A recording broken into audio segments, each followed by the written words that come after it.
Ini udah mulai direkam? Udah, Ran. Oke. Assalamualaikum warahmatullahi wabarakatuh. Waalaikumsalam warahmatullahi wabarakatuh. Good day, everyone. Thank you for coming to our presentation today. I'm glad to meet you all. Well, guys, in this presentation, we are going to discuss about case analysis.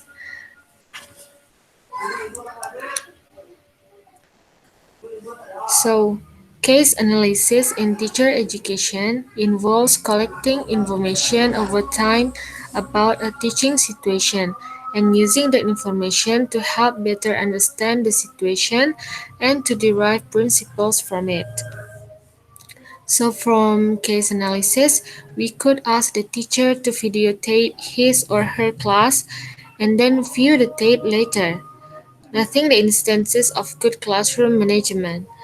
We could also ask the teacher to comment on what he or she was doing while watching the tape and what the teacher's overall methods of managing the class were. We also could ask the teacher to focus on and document over time some instances of how various situations that occurred during class were successfully managed. So here are the characteristics of case analysis. The first is it focuses on collecting information about a real-life situation that can be used to discuss a problematic issue in teaching. Second, it focuses on an instance or example of something we wish to learn more about. Third, it has implications beyond the situation described. Fourth, it can be an instructive example for other teachers. The last, it involves a detailed description of a situation but does not necessarily analyze or interpret it. The case thus becomes the data for analysis and interpretation by the reader. So here as you can see purpose and benefits of using cases. The first one is enabling teachers to verbalize. Second, enabling teachers to share the problem-solving strategies they make use of in their teaching. Next can be a valuable resource for other teachers, particularly less experienced teachers. And the last is can be a valuable teacher training resource for novice teacher. I'm sorry, I cannot see the slide. Really? What about this? Not yet. Still. Oh, okay, yes. Yeah. The next will be delivered by Rahmatia. Time is yours. Okay, guys, thank you for giving me the chance to present our material today, which is about case analysis. And right now, I'm going to explain about the procedures for analyzing and discussing cases. And the first one is about sources for cases. There are two sources for cases. The first one can be based on what happens in a teacher's own classroom by writing and reflecting on their own cases. Teachers can be better arrive at an understanding of the events as they unfold.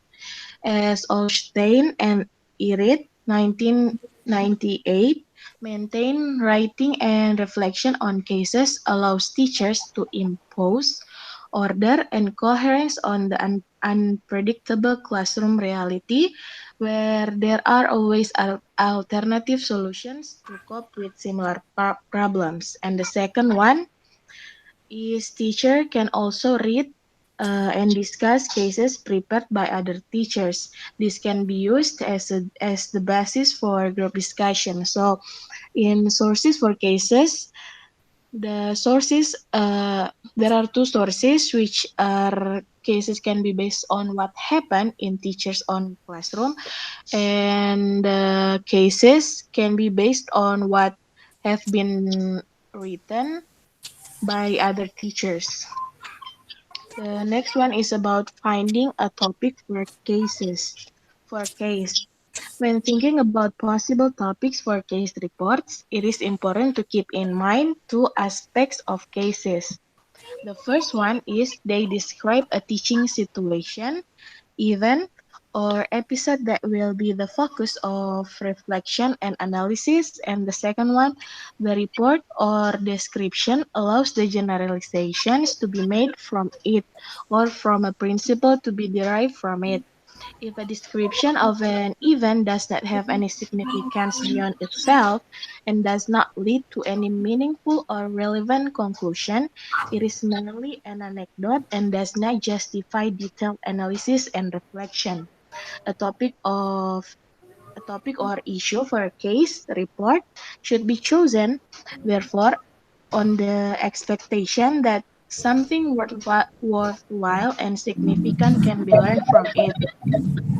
Topics for case reports can be identified by focusing on a particular issue or problem.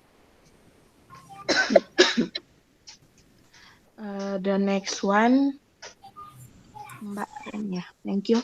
The third one is writing case studies. In written case analysis include three, I guess, yeah. The include a description of the context, an outline of the problem or issue, and an account of the solution that were implemented. The writer starts with an introduction to a setting, introduces a particular dilemma or problem, outlines the dilemma or problem and what the consequences of the dilemma or problem were, and adds a conclusion in which an attempt is made to derive principles or to solve the dilemma or the problem itself. And the fourth one is using case studies. The purpose of a case study is to serve as input for discussion and reflection. This can be done in a variety of ways. For example, teachers in a school might decide to write a case analysis based on what class they share. For example, a TOEFL preparation class. The cases can be used in the following way. The first one, the case reports can be circulated for comment and discussion and later put into a file cabinet in the teacher's resource room for others to read. Next, they can be circulated among a group or of teachers who can read them and comment on them.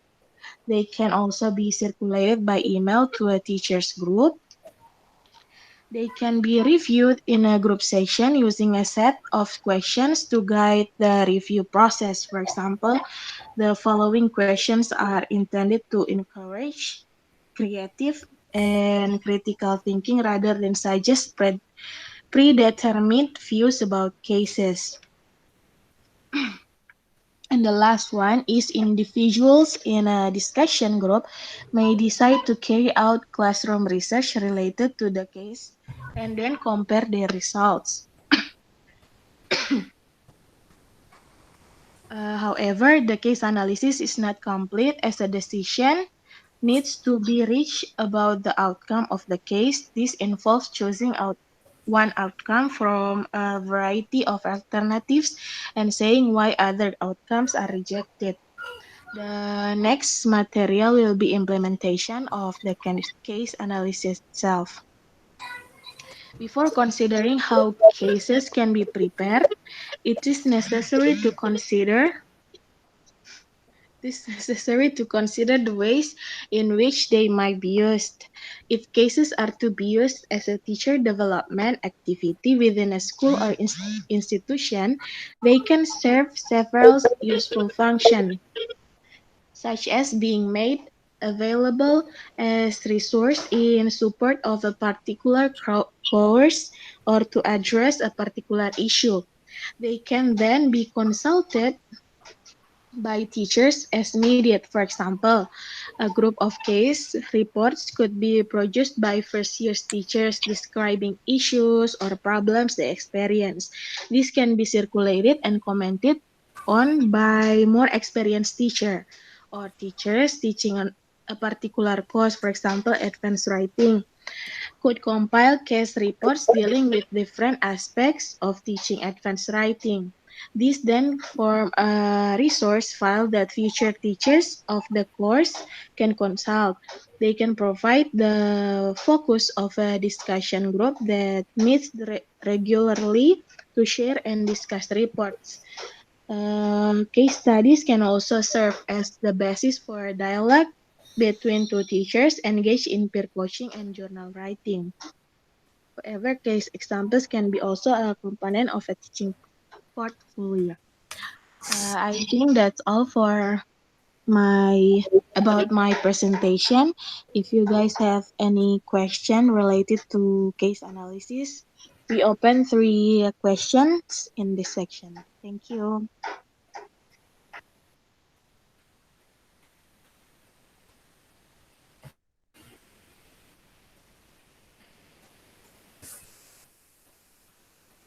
Any question, guys?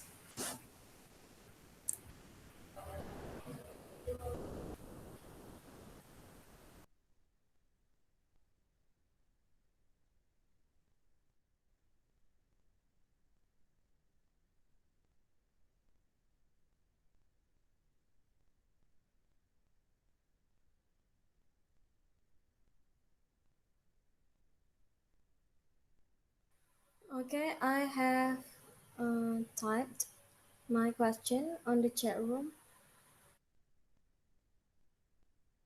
Okay, thank you. What are the differences between case analysis and teaching portfolios?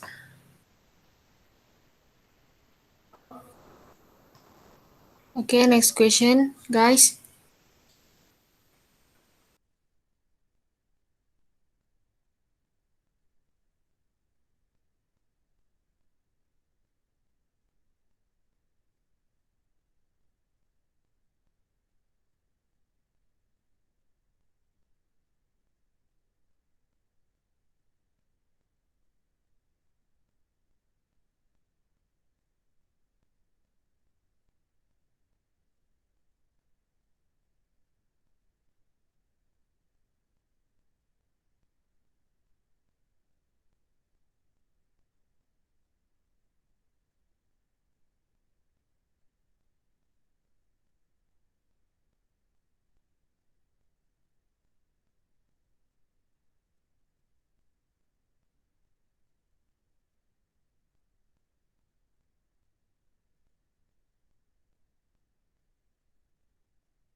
Okay, Mbak Sikin, um, I'll try to answer your question. What are the differences between case analysis and teaching portfolios?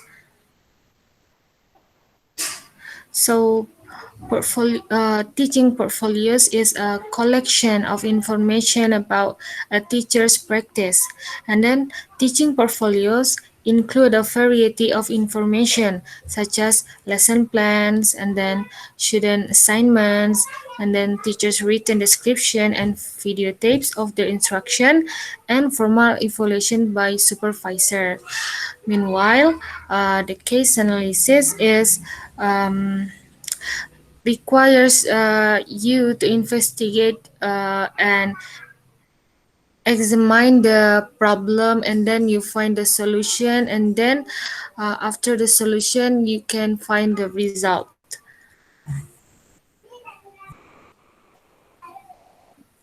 It means that teaching portfolios is more detailed than case analysis, like that.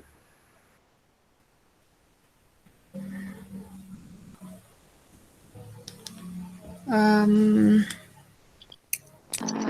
Can I add the explanation about second question? Okay, the question is about difference between case analysis and teaching portfolios, right? We cannot And hear as you you clearly. hello, can you guys hear me? Suaranya ke saya? we cannot hear you clearly, Pia. Okay, wait a second.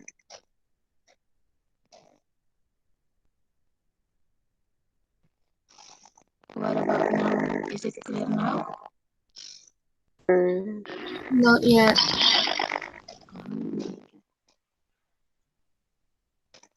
Wait, I will come back later. Switch off mobile.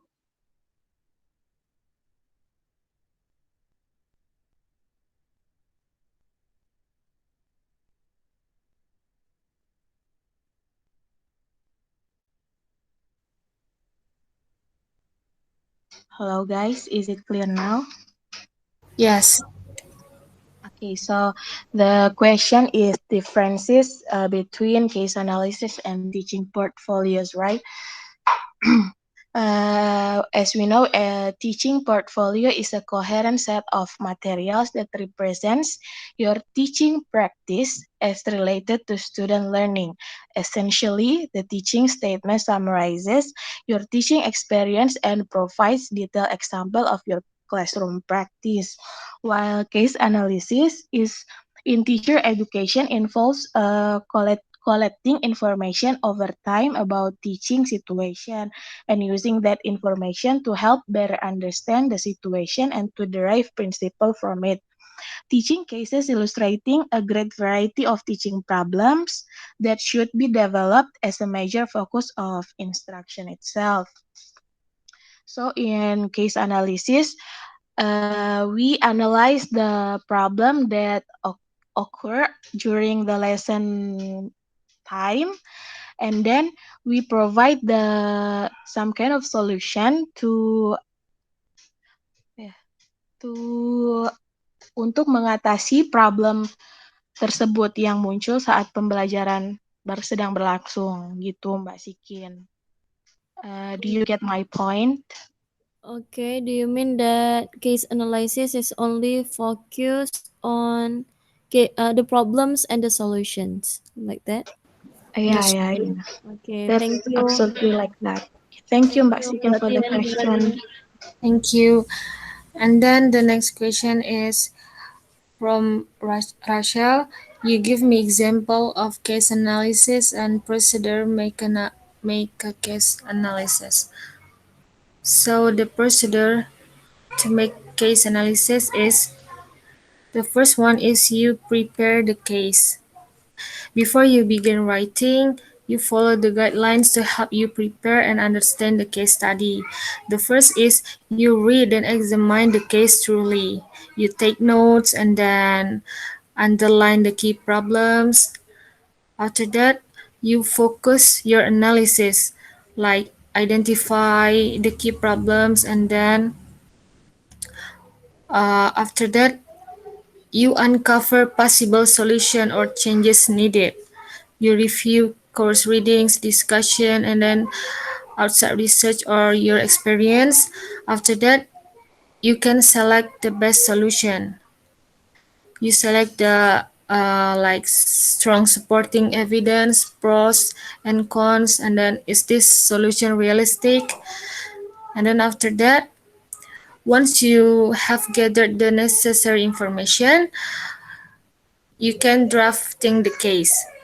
And then the first that you should do is you make introduction, after that background, and then evaluation of the case, and then you propose solution or changes, like provide specific and realistic solution or changes needed, and then you can explain why the solution was chosen, and then you can support the solution with solid evidence such as concept from class like text readings, discussion or lectures, and then your personal experience. After that, you can determine and discuss specific strategies for accomplishing the proposed solution. And then, if it applicable, you can recommend further action to resolve some of the issues. And then, what should be done and who should do it. After that, you do those steps, and then it comes to finalizing the case. After you have composed the first draft of your case study analysis, you can read through it to check for any gaps or inconsistencies in content or structure. Is your statement clear and direct? And then have you provided solid evidence? And then is any component from the analysis missing? And then when you make the necessary revision, proofread and edit your analysis before you submit your final draft.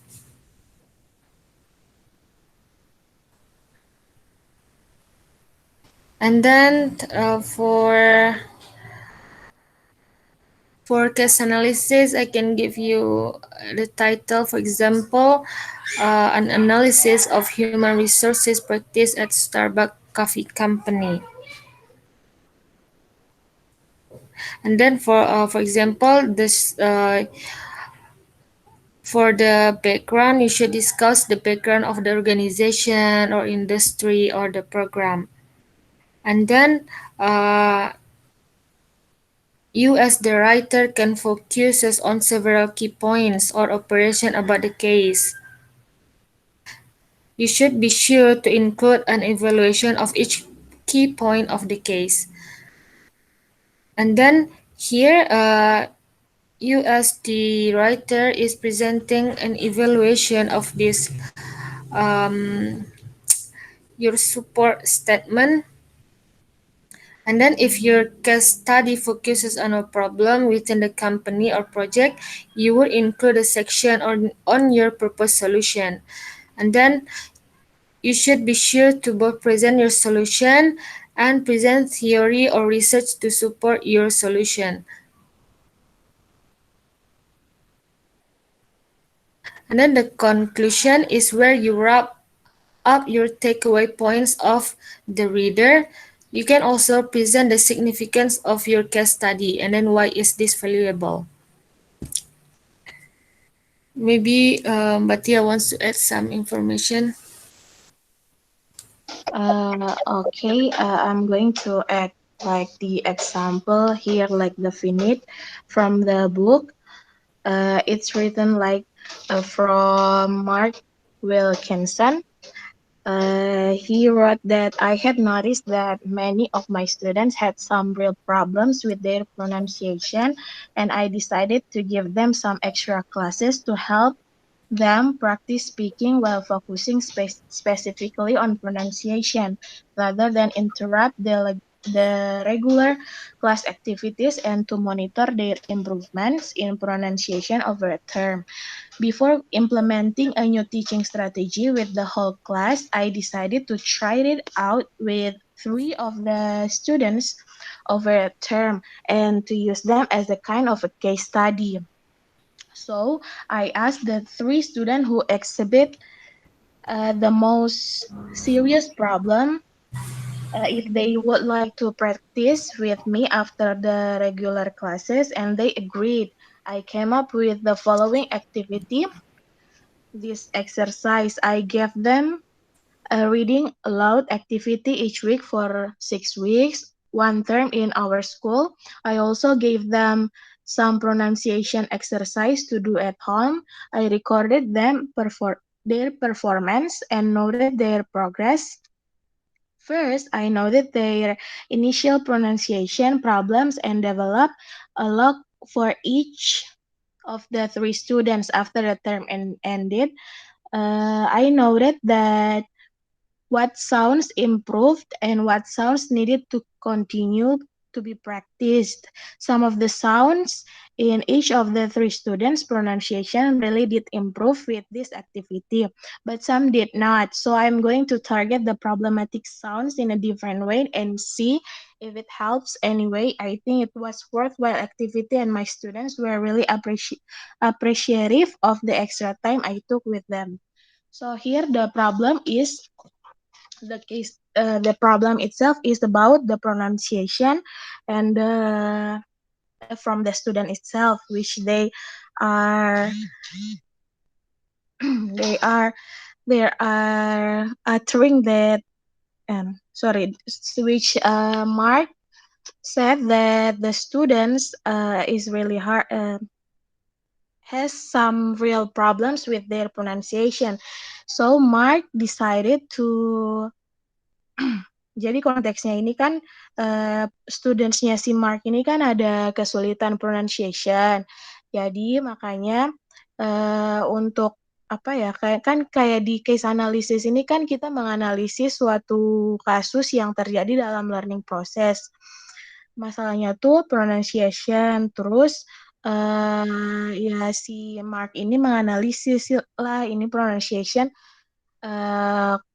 kok problemnya besar banget gitu. Jadi ditambahkanlah kayak apa ya extra activity di luar dari jam kelasnya mereka itu. Tapi yang dicobakan itu untuk tiga students dulu. Jadi setelah mencoba penambahan jam di luar jam kelas ini, dia melihat bahwa ada kemajuan dalam pronunciation problem yang dialami oleh 3 murid tersebut. Tapi ada beberapa juga yang really hard to improve of their pronunciation problem. Jadi di sini apa ya kayak case analisisnya tuh udah berhasil yang mana dia provide the solution of giving his students extra time to practice their pronunciation. I think that's all. And about the procedures of writing the case analysis, you can see on the book which is in the Google Classroom, page 135. It is really complete, which is written in that page from the context and the problem and the solution or the response. It is by Tom Farrell. I think that's all from my addition of explanation. That's it by Rachel. Do you get our point of your question? Okay. Apakah same is case analysis and descriptive analysis? Apakah sama di antara case analysis and descriptive analysis? What do you mean by descriptive analysis? I think we are talking about case analysis in professional development as a teacher. So it's about analyzing a problem that occur on our teaching time, like that. Okay, I'm so sorry. Thank you for Rani and yeah. Thank you, Mbak Rachel, for the question. And then the next question is from Bujimi.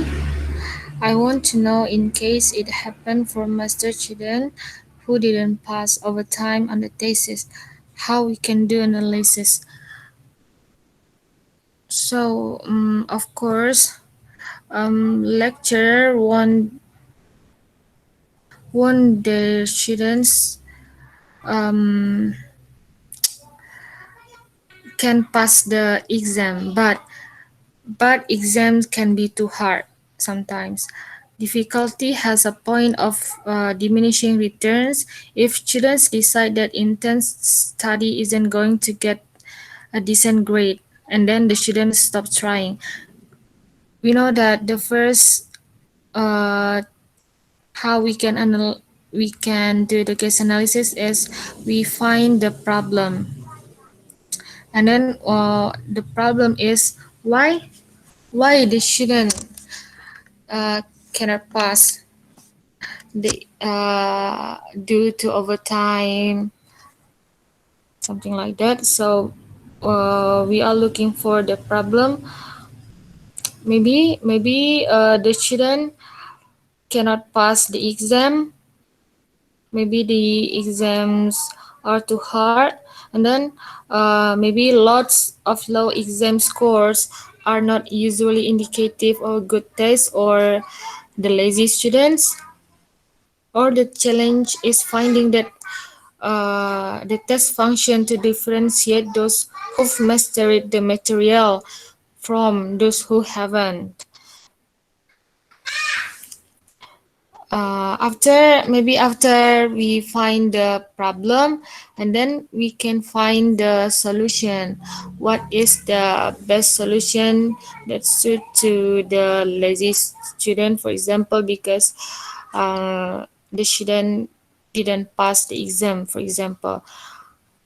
So we find the best solution for the student. After that, we know what's the result for the lazy students.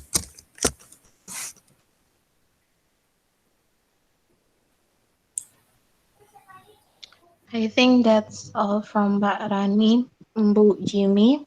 Do you get the point? Actually, I am a little bit confused about your question. Can you explain more about your question Yeah. Uh, in Indonesia, in Bahasa? yeah. Maybe you Actually, can. actually, my question is like in the morning, Mr.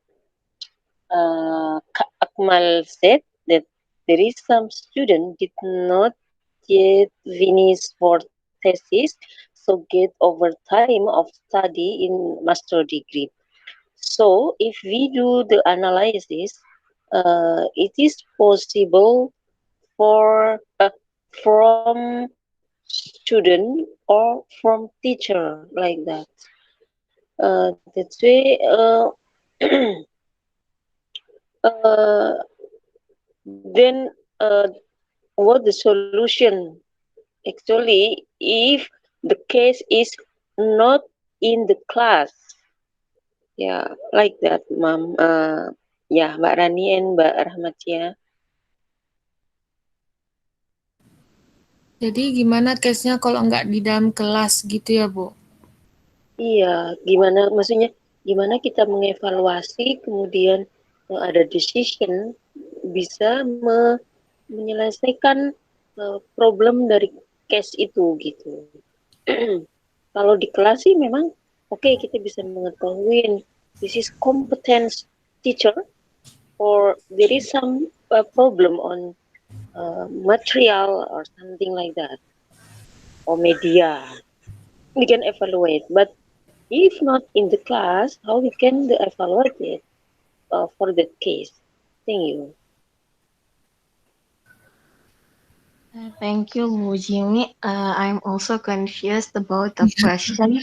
I actually, as I have read on the book, case analysis in this term is about analyzing the problem that appears during the teaching process itself. So, regarding your question, maybe we can ask Pak Bambang to help us understand about the question itself. Apakah boleh Pak Bambang? I also do not understand about the questions. Ya, Not so clear.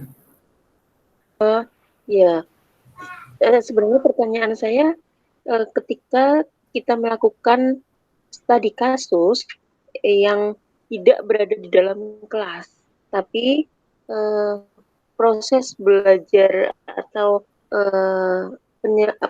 studinya itu kalau misalnya menyelesaikan tesis is between student and teacher outside the class means so if like that how we can do the analysis that is the problem from the student or the problem from the teacher like that, sir. So how Okay, we can do this decision to to give solution. Thank you. Rahmatia, clear? Yes, sir. I think Bu Jimmy is confused about case analysis here and case study in research, I guess. Is it Yeah. Bu Jimmy? Okay, thank you. Just make it clear so I will understand. Thank you, ma'am. Thank you, Bu Jimmy, for the question.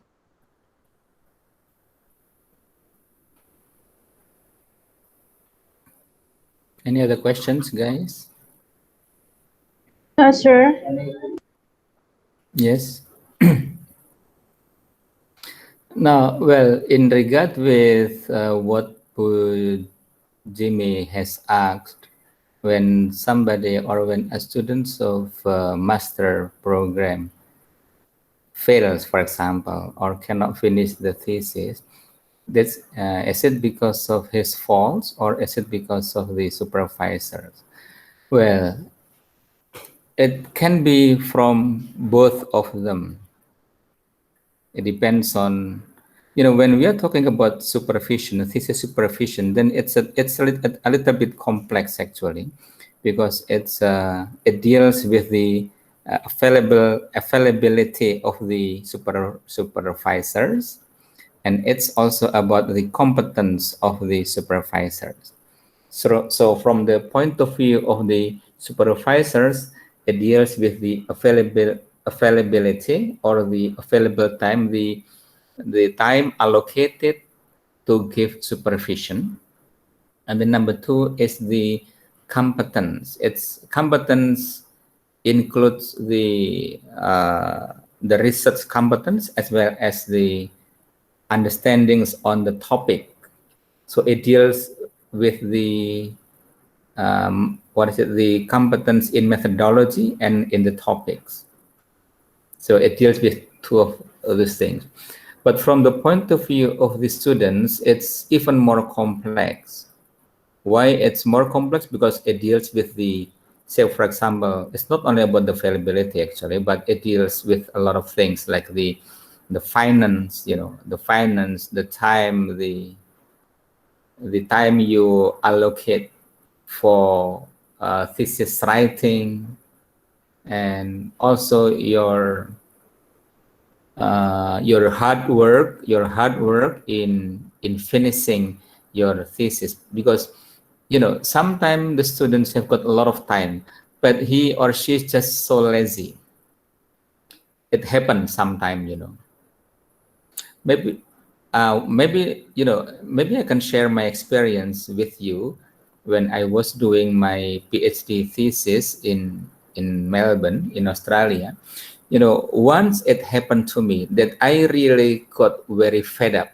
I got what is it? Fed up. I got fed up with all the campus. Maybe it's like a traumatic. I was traumatic to see in the campus, to see my campus. Why? Because the image of campus in my mind, it reflects a hard work, busy work, and a lot of dizziness.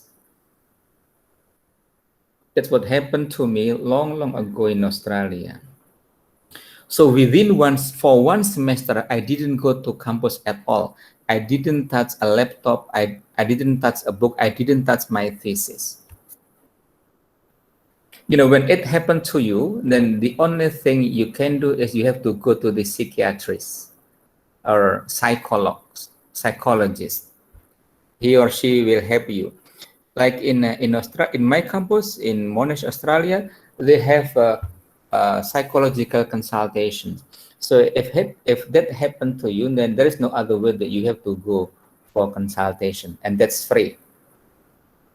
And then the psychologist will tell you what to do to to make your feeling, your emotion more stable and ready for the academic stuff again.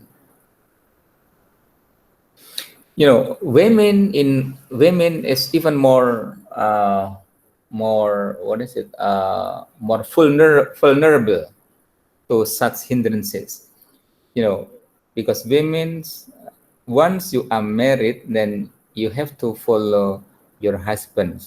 If there is no good negotiations between you and your husbands, then very possibly that you will put the study as the second priority after your family affairs, which is fair, of course, but consequently, uh, it can also disturb your study.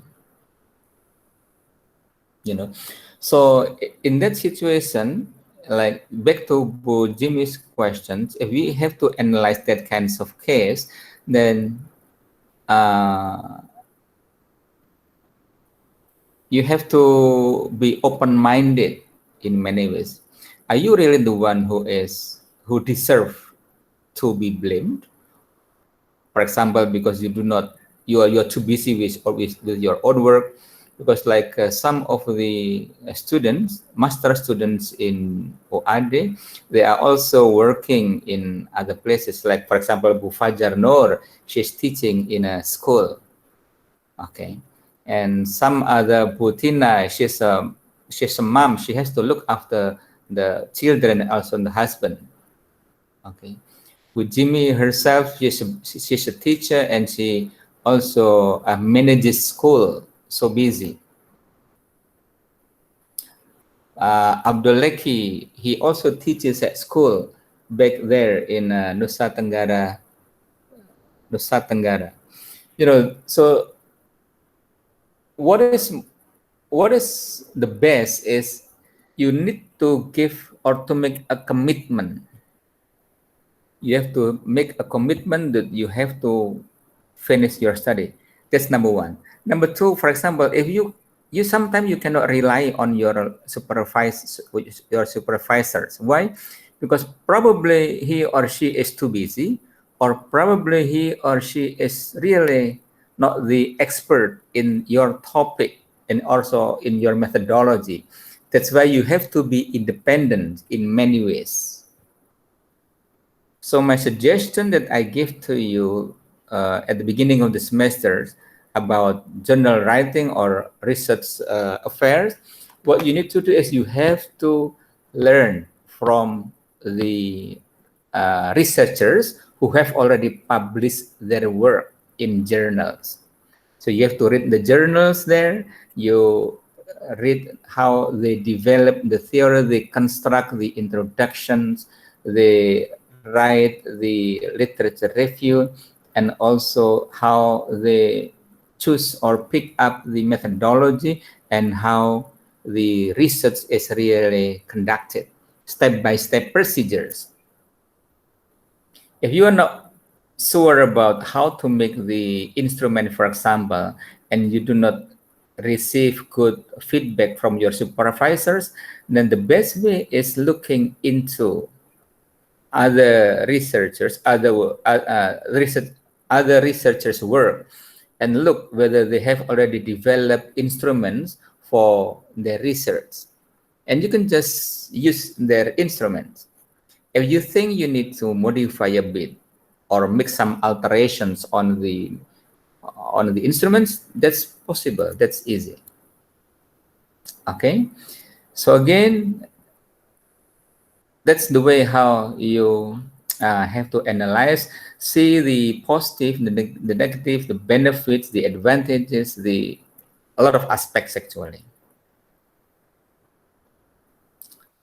Okay. Is it clear?